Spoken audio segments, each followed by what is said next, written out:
धनी हो काहे तू अनेरे खिसियाइलू, जल्दी बताओ काहे मुहावा फुलाइलू।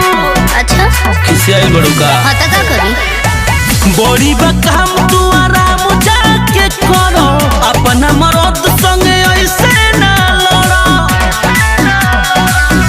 रहता रबी सैया कौन नौकरिया में लहरिया लूटेला। अच्छा ए राजा जी 100 दिन के सहरिया में लहरिया लूटेला। ए राजा जी 100 दिन के सहरिया में लहरिया लूटेला। अरे ऐसे कहे कहतरू? म्यूजिक बाय संगम।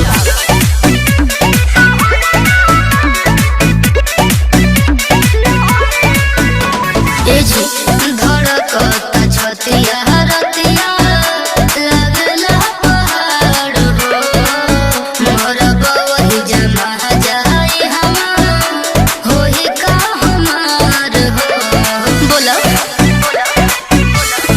बोलो ऐसे ना बढ़ी चढ़ी मुहावा लोक करहो।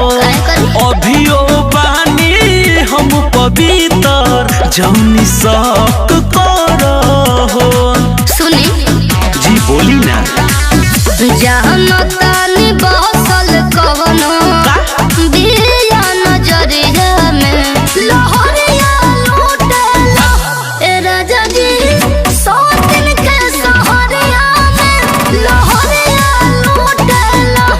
ए राजा जी 100 दिन के सहरिया में लहरिया लूटेला। It is not like that.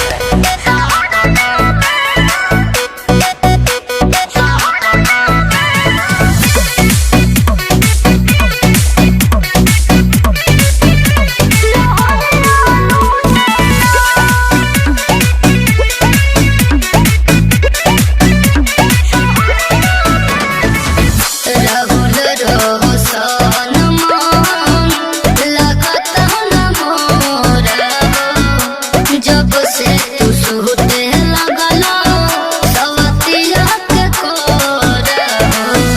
सफा बदल गया काहे कहता रे तूफान, जान तू ही हो पहिले लेखा पर जेपी जैसे रहले गऊ हो।